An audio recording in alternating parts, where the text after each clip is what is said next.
Olá, sejam todos muito bem-vindos. Hoje estamos na sede do Concausa, com a presença do Adriano Dias, com a presença do João Oscar, e vamos falar um pouco sobre cultura. Seja muito bem-vindo, Adriano. Seja bem-vindo a todos. Bom, a gente hoje optou por fazer esse tema provocados, pela semana passada, em que era o Dia da Cultura, e a gente acha importantíssimo esse tema, ainda mais que a gente teve um processo de desmonte do entendimento da importância da cultura nos últimos anos, um desmonte estatal. Por outro lado, com o processo da pandemia, a gente viu o quanto importante é a cultura para manter nossa sanidade, nossa saúde mental, porque a gente consumiu mais cultura e, graças a Deus, hoje nós temos as redes de internet que propiciam que a gente acesse a cultura, né, com mais facilidade.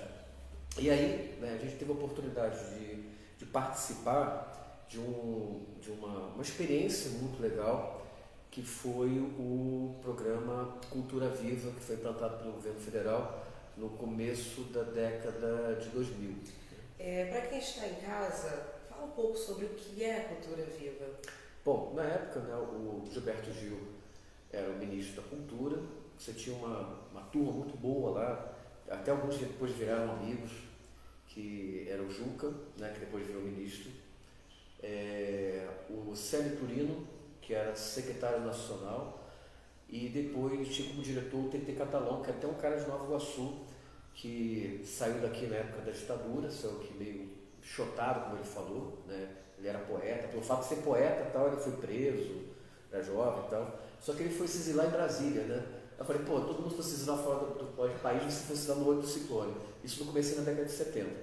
Então tinha lá essa turma, entre outros profissionais, outros militantes da cultura, e o Gilberto Gil falou uma coisa que era assim: nós precisamos fazer um do-in nos pontos de cultura do Brasil. Até esse período do governo Lula, a cultura era considerada, principalmente a cultura estatal, com apoio estatal, a cultura da grande cultura, vamos dizer assim, né? Eram os eruditos, e o próprio ministro mesmo falou no encontro da TEIA, que eu participei no Ceará em 2010, em março de 2010, a TEIA era os encontros de pontos de cultura, para a gente falar mais um pouco sobre isso. Ele falou como é que num país com esse, com a diversidade cultural que a gente tem, o Ministério da Cultura, o poder público, não dialogar com as comunidades quilombolas, as comunidades tradicionais, com os grupos indígenas, com a cultura urbana, né? Ou seja, as novas manifestações da juventude nas cidades, né? Que é uma forma de cultura. Como é que um governo como um país que tem essa diversidade toda, ela não olha para esse pessoal, não dialoga com esse pessoal, não apoia. Então, a cultura era um entendimento de uma coisa muito, muito grande. Na época eu trabalhei 2 anos em Brasília, e a gente foi fazer uma visita do Ministério da Cultura, assim que a gente começou a trabalhar no parlamento, e aí fomos visitar, na época era um diretor, né, responsável pela implantação de projetos do governo federal, e isso um pouquinho antes do Cultura Viva, que está funcionando. E o que era a reivindicação da época? Que em Nova Iguaçu, onde hoje é a área da rural, existisse um BAC, uma base de apoio à cultura, se eu não me engano o nome era esse, que era um grande equipamento público, que teria cinema, teria auditório, teria estúdio, se eu não me engano o projeto era esse. E aí a gente tinha uma emenda parlamentar, parece que destinada para esse equipamento, e esse equipamento seria colocado numa área que hoje está rural, que é uma área pública. E aí nós fomos lá conversar, e a pessoa que nos atendeu falou assim: não, esquece isso, que agora agora são os pontos de cultura. Ele usou esse termo, um cara com um violãozinho embaixo de uma árvore e está fazendo cultura. Na época, o parlamentar que eu trabalhava meio protestou, dizendo: como é que é isso? Ter um equipamento, trocar a ideia de um equipamento para ter um cara, valorizar um cara tocando violãozinho em cima de uma caixa embaixo da árvore. Eu confesso que eu concordei com ele na época. Eu confesso que eu fiquei assim: está pequenando a cultura. E aí, anos depois, a gente começou a implantar os pontos de cultura, a gente vai falar. Anos depois, já como instituição, como Concausa, nós fomos disputar o edital do ponto de cultura de 2009, tinha tido um edital, se não me engano, em 2005, acho que teve também em 2006 ou 2007, e nós fomos disputar o edital em 2009. Quando eu fiz o projeto do edital, que era baseado na questão da comunicação, eu confesso também que na época estava assim, legal, a gente quer esse carinho do governo e quer esses 60 mil reais por ano. Era isso, né? A gente estava se organizando uma instituição, precisava dos equipamentos, né? Precisava do recurso. Porque é preciso, é necessário. Só que é muito mais que isso. É muito mais que isso. Não é só o dinheiro, não é só... Quando a gente ganhou o ponto de cultura, né? Antes mesmo de executar o ponto de cultura, eu escrevi para um edital dos pontões de cultura. O que significa? Os pontos de cultura, eles são iniciativas culturais da sociedade. Sim. A roda de capoeira, o grupo de hip hop, o barracão de matriz africana que mantém todas as tradições ali dentro, né? Dentro dos seus ritos, vamos dizer assim, rodas culturais mais simplórias da sociedade, né? As folias de reis, todas essas expressões, elas são a cultura viva, literalmente. Daí o nome do programa do governo federal, né? Que virou lei depois, que era para ser uma política de Estado. Era para ser uma política de Estado. Então, o governo federal, pela primeira vez, olhou para aquele cara, para quem é da Baixada, lá no Alecrim, lá no Mucajá, em Japeri, sabe? Lá na Ilha da Madeira, em Itaguaí, sabe? Nos pontos mais, né? Lá no Samurro, em Paracambi, as expressões desses locais, né? Você não precisava estar na cidade do Rio de Janeiro, você não precisava estar ali em Santa Teresa, no pulsar da cultura, né? Para ser visto. É claro que isso tinha uma burocracia, né? Você tinha que escrever um edital, você tinha que estar com a regulamentação documental para poder acessar, porque era recurso público, né? Com parceria do governo federal com o governo do Estado. Então, nós concorremos aos pontos de cultura, que são as pessoas que já faziam cultura, né? Elas já eram sustentáveis, inclusive. O princípio também era esse, a pessoa existia independente do dinheiro do governo federal. Sim. Tinha gente ali que tinha mais de 100 anos. Tinha terreno matriz africana que tinha mais de 100 anos, não só na celebração da sua religião, da sua religiosidade. Estavam ali celebrando uma série de expressões culturais que poucos lugares mantinham. Já vinha através do tempo. Sim, centenário. E aí o que aconteceu? Os pontos de cultura é isso. Era um reconhecimento do governo federal, né, daquela expressão cultural através de um carimbo, de um crachá, como o TT falou. O TT falou uma coisa comigo no carro, a gente veio conversando, eu fui buscar no aeroporto para o lançamento da Concausa. Para quem não conhece ainda a Concausa, nosso convite, né, Adriano? É um ponto de cultura também. A gente vai retomar esse ponto de cultura, porque agora voltamos a ter um espaço, isso é muito necessário. Não tem como a gente existir sem ter uma casa para acolher. Então a gente está numa casa aqui que é bem legal, então isso está funcionando bem. Mas sobre os pontos de cultura, o TT falou, né, uma coisa assim, ser ponto de cultura é dar um crachá estatal. Eu não sou só Concausa, eu sou um Concausa, sou um ponto de cultura. Sim. Para gente que já viu o enfrentamento da invisibilidade, já viu o enfrentamento de se empoderar do território, de reconhecer, ser alguém dentro de um contexto maior, impactou bastante, né? Mas impactou mais ainda aqueles que falam assim, é só uma folia de reis, é só uma roda de capoeira, entendeu? Havia essa coisa da cultura mais valorizada e da menos valorizada, entendeu? E aí os pontos de cultura, com todos os seus erros e acertos, eles começaram a dar esse carinho do bem, esse crachá do bem. Não, eu sou uma parte do governo federal. E detalhe, ele se tornava... Uma valorização. Sim, e detalhe, ele se tornava e fazia o quê?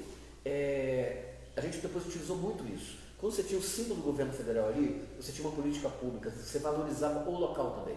Depois a gente começou a criar o Espaço Cultura e Direitos, em que nós tínhamos uma associação, então a gente botava lá o banner, botava com o governo federal, ali tem poder público, ali tem um olhar, e a tendência é que os ruins se afastam.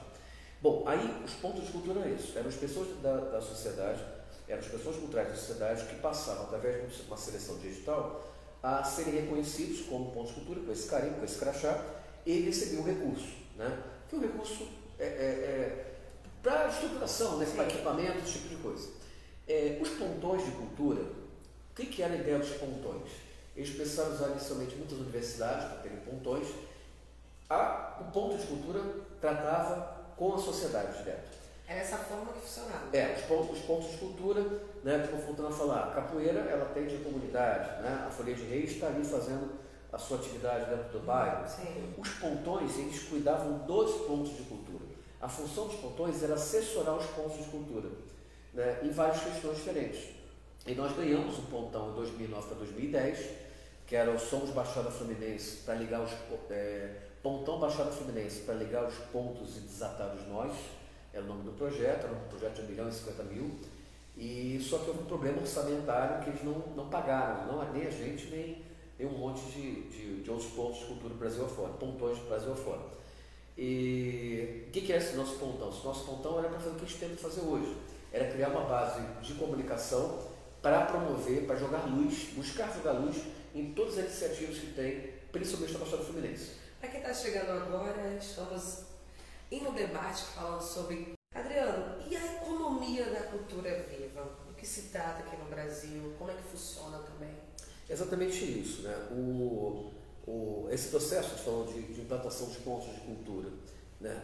Só comentando a questão do pontão e dos pontões, né? Que era essa política, todas essas políticas ligadas à cultura viva, e teve uma série de outros editais também, outros incentivos que o governo federal deu, que apesar de serem valores às vezes baixos, eram extremamente relevantes. Para nós foi muito relevante. Nós tivemos o ponto de mídia livre, além de ser reconhecido como um dos primeiros 40 pontos de mídia livre do Brasil, pela maneira que nós fazemos comunicação, no jornal impresso, o site da gente era uma coisa muito amadora no sentido técnico, né? Mas acontecia. Sim, e era essa coisa de realmente não falar sobre a causa, falar do olhar do outro mesmo, das expressões culturais.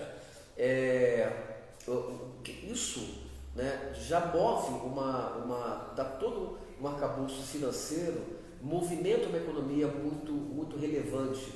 A cultura ela é um grande gerador de movimentação econômica, seja... Sim, porque ainda tem pessoas...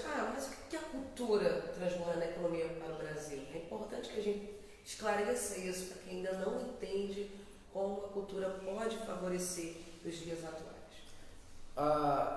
Voltando a falar, né, se você fazer uma análise, um traçado mais específico, né, do quanto importa essa movimentação, quanto você traz pela visibilidade da cultura para o PIB, ela é extremamente relevante, só que existem poucos estudos ainda como exatidão, qual o impacto direto realmente é isso? Sim. Qual o impacto direto disso na economia? Mas é óbvio, vamos pegar uma coisa muito simples.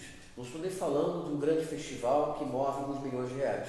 Eu estou falando o seguinte, os garotos pegam o equipamento de som básico, vão para uma praça que não acontece nada, no canto da Baixada Fluminense, no canto do Rio de Janeiro, botam o equipamento de som, fazem uma roda cultural. Daqui a pouco tem um pessoal vendendo uma cervejinha ali lá, tem uma barraquinha, daqui a pouco tem um pessoal vendendo um cachorro quente. Sim.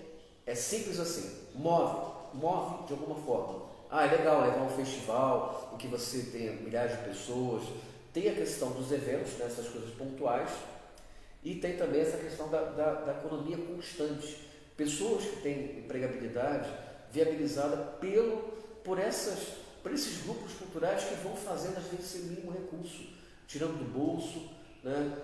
Eu falo que, por exemplo, são parceiros nossos, Capoeira Brincante, do Mestre Preguiça, que independente de recurso ou não, ele está fazendo, ele pega, continua trabalhando, fazendo o trabalho dele de capoeira com crianças, né? É um traçado dele muito especial. Inclusive teve um evento na sede aqui do Causa, né? Eles são parceiros nossos hoje aqui, a gente vai ter um polo então depois a gente vai dividir esses vídeos em pedacinhos, aí fica o convite aqui dentro com Causa tem um polo da Capoeira Brincante, com foco mais voltado para as crianças, né, de 4 anos, 5 anos para cima até uns 10 anos de idade. E o trabalho deles é muito relevante, porque eles fazem brincadeiras com jogos, né, lúdicos ali com as crianças com a temática da capoeira, do tipo aquelas brincadeirinhas de botar a mão no chão, ele bota aqui, uma bandeira, né, com as mãos, com a temática da capoeira, dos golpes, com os nomes, é muito legal. É o Mestre Preguiça, é um grande parceiro nosso. Mas só falando a questão da economia. O que move às vezes as pessoas a visitarem não é somente patrimônio histórico, né? É patrimônio cultural. Né?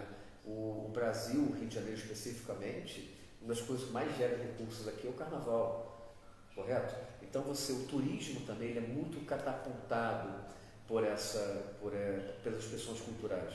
Então a gente, até mesmo para a gente ir encerrando, o que a gente acha necessário hoje? para retomada, para reconstrução do Brasil, a gente precisa necessariamente, assim que passar essa tempestade, retomar o Cultura Viva, que já é lei. O Cultura Viva, ele é uma iniciativa que se tornou referência na América Latina inteira. Em outros países tem o programa Cultura Viva. Sim. Entendeu? Então é necessário, para a reconstrução do Brasil, na sua estima, na sua visibilidade, né, que o governo federal, que seja qual for o governo que assuma, automaticamente que haja uma frente de cobrança dos parlamentares que automaticamente tenha como prioridade a retomada da Cultura Viva, porque senão é tão caro. Mas tem crise econômica? Sim, mas isso, retomar a Cultura Viva significa voltar a olhar para aquele mestre Moa que foi assassinado lá depois da eleição do Bolsonaro. É voltar para olhar para aquelas pessoas ali. Eram pessoas que fazem cultura na base, na sociedade, lá na ponta, e que têm um impacto enorme e que precisam ter um olhar estatal, uma valorização do governo federal, porque muitas vezes você precisa ter um olhar externo para que as pessoas sejam vistas. Eu falo que é do Grupo Código, pessoal antigo nosso, uma referência, uma situação que eu falei. A gente foi visitar o Código quando eles fizeram 8 anos, parei lá em Japeri, isso foi em 2008, parei lá em Japeri e perguntei onde é que é o Grupo Código aqui. Grupo Código? Teatro em Japeri? Tem isso aqui não. Aí eu estava na esquina deles. Aí eu fui até o centro de Japeri, até o centro perto da estação, eu liguei para o Jorge. Aí, então aqui, eu não sabia onde era a sede na época. Voltei, tinha o João da Serrinha lá, tinha uma feijoada, foi muito bom aquele dia. E, para você ver, eles já tinham saído no Globo, já tinha sido publicado matéria de inclusão da Concausa, eles já eram notórios, mas a sociedade não os reconhecia. E aí eles viraram pontos de cultura, né? Até hoje trabalham lá em Japeri, tem essa atuação lá em Japeri. O Jorge hoje tem secretário de Cultura lá, e está enfrentando um desafio grande também de construir essa rede, né, da cultura de Japeri. E é o mesmo princípio também das teias, né? Vamos falar um pouquinho sobre a teia. A Cultura Viva como toda, uma parte importante dele era a articulação e os pontos dialogarem entre si. Nós participamos de uma teia somente, lá no Ceará, se não me engano, acho que foi nacional, acho que foi a última grande teia, teve uma depois em 2012 em Paraty, mas foi uma coisa mais regional, foi do Estado. Anteriormente, nos 60 anos da Declaração dos Direitos Humanos de 2008, também houve uma teia em Brasília. Então, eu estava dentro de um ônibus, aí eu via um pessoal da universidade conversando com o pessoal de uma atividade cultural que eu não se identificar, mas de uma comunidade ribeirinha, falando de igual. Sim. Todos ali eram pontos de cultura. Então, montar essa rede, né, de diálogo é uma coisa que eu aprendi muito com Cultura Viva. Falando, quando a gente ganhou o edital, eu confesso que legal, a gente ganhou o edital para se estruturar para grana e tal, ganhou o carimbo do governo federal. Eu só fui entender a importância e o impacto disso quando a gente disputou lá e ganhou o edital dos pontões de cultura, quando eu participei da teia e virou uma coisa que entrou dentro da gente como trabalhar. Não é nem assim, estamos fazendo a metodologia do ponto de cultura. A gente vai fazendo. Então, até hoje, o que a gente faz é aquele pontão, pegar nossa comunicação e olhar para o outro. Por mais simplório, muitos desses outros têm tem iniciativas maravilhosas na sociedade e não consegue olhar para o outro. E muitas vezes, só para a gente jogar uma luz nisso, a gente consegue aquele vizinho, o cara saiu no jornal, saiu no portal, né? Então, é extremamente necessário a retomada disso para uma sanidade no Brasil, entendeu? Nos últimos anos, a cultura foi reduzida, foi apequenada a uma questão ideológica que não é. A expressão cultural ela não é uma questão ideológica. E o Brasil, ele tem essa forma de ser cultural. Eu acho que além de lei, é necessário nos dias atuais, além dos jovens, além das pessoas que nascem com um dom específico na cultura, é importante. Até como na educação, Adriano. Então, também essa interlocução entre a educação Sim. formal, né, e a cultura também foi muito, muito importante no programa Cultura Viva. Várias escolas tinham pontos de cultura dentro delas. Sim. Então isso também ajudava. Ano passado a gente ajudou a montar alguns planos de governo em várias cidades, e quando eu fiz isso junto até com o Arthur Messias, que foi o prefeito Mesquita, um amigo nosso, ele colaborou, tipo assim, Arthur, aqui encaixa, aqui a política pública deve encaixar, você teve experiência como gestor.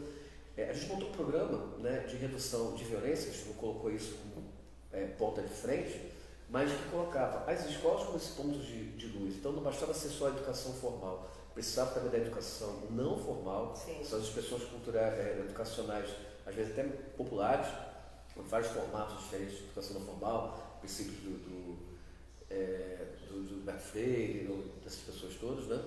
E colocar a cultura dentro da escola, porque a cultura e o esporte é que dão a visibilidade, é o olhar reverente do outro, né, João?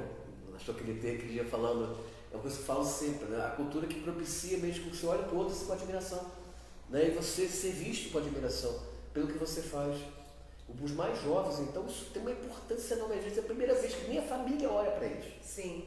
E o esporte também, né, associado a isso, ele também é esse que propicia a possibilidade de disputa, porque muitas vezes aquele jovem mais das comunidades mais pobres, com todas aquelas, né, estigmas que são colocados, jovem, negro, periférico, ele não consegue nem entender que ele tem capacidade de disputar. Então você ter a cultura para essa visibilidade, né, o esporte para essa possibilidade de disputar algo, né, pode ser no xadrez ou pode ser no atletismo. Modifica histórias, né? Muda. A gente tem vários registros em relação a isso. E eles falando, a retomada da cultura viva, né, tem que ser uma prioridade a partir de 2023. Isso é para a sanidade do Brasil. Isso é para que a gente volte a olhar um para o outro com menos ódio. Entendeu? É que as pessoas vão para a rua, tem um pessoal aí fazendo jongo. Olha, o jongo é isso aqui, ó. O jongo aí, o cara que faz jongo, ele faz muito bem jongo, mas de repente ele não sabe trabalhar isso na mídia.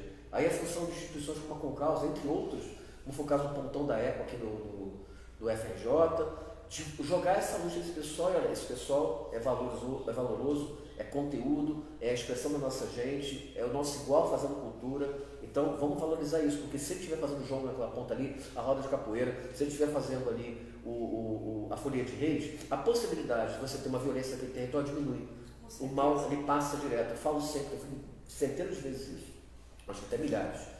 No Barcaí, quando tem a maior parte das mortes da chacina da Baixada em 2005, dia 31 de março de 2005, na época nós tínhamos muito cineclubes, né? Tinha uma onda de cineclubes ali em 2005. Se tivesse falando de cineclube, como a gente já fez com causa uma vez, com uma TVzinha de 20 polegadas, um somzinho doméstico, a possibilidade dos caras terem passado direito, os policiais terem passado direito. Em qual ano, né? 2005, na chacina da Baixada, foi o maior do estado, aconteceu aqui em Nova Iguaçu e Queimados.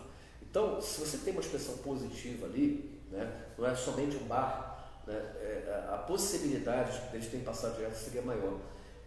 Isso, muita gente valorosa tem esse trabalho. Donana, por exemplo, do Belfor Roxo, Queimados de Cena, infelizmente fechou o espaço, mas Queimados de Cena, Circo Baixada, o Lira de Ouro em Caxias, sabe, Galpão 252 em Nilópolis, um monte de, o Cochicho na Coxia, Oscar Romero, o Santo Cultural Oscar Romero em Mesquita. A gente for falar aqui, a gente tem milhares, né? Aí agora, né, a gente não vai ter citado a Lei de Blanc, mas a própria Lei de Blanc mostrou, né, o quanto saiu dos campos, saíram das suas rotinas, das suas sobrevivências, porque muitas vezes esses atores culturais não têm grana para pagar, não têm a dignidade de comprar seu prato de comida, muitos desses não têm essa dignidade, entendeu? Mas mostrou quantas pessoas a gente tem, quanta gente fazendo cultura a gente tem. Só Nova Iguaçu foram mais de 700, uma cidade como Nova Iguaçu foram mais de 700. Eu tenho um mapa ali guardado no computador, em que a gente tem minimamente 5.000 expressões culturais no Rio de Janeiro, minimamente identificadas. Quando eu falo identificadas, é com documento. Não estou considerando aquilo que a gente fala aqui sempre, que aquele cara, como o cara do Ministério da Cultura, falou lá em 2005, em que eu achei que ele estava errado, porque o parlamentar que eu trabalhava na época falou assim, nenhum lugar do mundo o governo entendeu cultura como uma coisa tão reles. Sim, mas são visões que a gente vai refazendo. Estou expondo aqui porque... E é isso que a gente espera de quem ainda não entende o que é cultura. Sim. E chegando ao final da nossa live, gostaria que você, Adriano, deixasse uma mensagem para quem está em casa sobre cultura e a importância dela, ainda mais na Baixada Fluminense e no Brasil em si. Valorizar a nossa gente. Eu acho que assim, não passa direto sem olhar, não. Em vez de você curtir aquele post do cara que apanhou, da briga, da violência, da perseguição policial, né? Compartilha o pessoal que está fazendo cultura. A gente tem milhares de pessoas e aí você pega lá, vai no postzinho da pessoa, tem lá 3 curtidas. Aí você pega um post de uma pessoa que sofreu uma violência, né, às vezes coisas horrorosas, tem lá 1 milhão de curtidas, 1 milhão de visualizações. Se a gente comprar e vender violência, amanhã a gente está lá, a gente é parte disso. E se a gente comprar e vender cultura, amanhã a gente está lá participando dessa cultura. Então, gente, o que a gente quer é a nossa cultura viva de volta no Brasil. É isso. Vamos em frente. Obrigada a todos e que a cultura prevaleça.